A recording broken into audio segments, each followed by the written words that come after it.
Une personne. Ah mais oui, mais on n'a pas une paille ou un truc comme ça. On a quoi dans le matériel? Un sac, quelques stylos, un objet étrange et beaucoup d'énigmes à résoudre pour nos enquêtrices du jour. Ah, ça avance plus vite.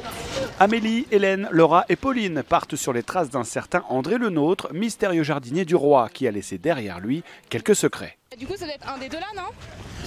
Vous avez vu ou pas? Les métamorphoses d'Ovide. Une manière ludique de redécouvrir les 23 hectares de verdure du jardin des Tuileries. Bon, vous faites cette partie et là, Raymond fait la partie du bassin. D'accord, donc il y a juste... Ok. C'est vrai que moi, par exemple, j'ai l'habitude de parcourir l'allée centrale et que en fait, je vais jamais sur les côtés, très rarement. Et là, j'ai vu des choses que d'habitude, je vois jamais. Et donc, c'est une bonne excuse pour voir de nouvelles choses. Et c'est vrai que le parc est super riche de statues, de sculptures, donc c'est très sympa de découvrir tout ça. D'ailleurs, cet escape game d'environ 2 heures permet au public d'apprendre que le jardin possède un potager, quelques œuvres d'art contemporain comme cet arbre en bronze de Giuseppe Pennone.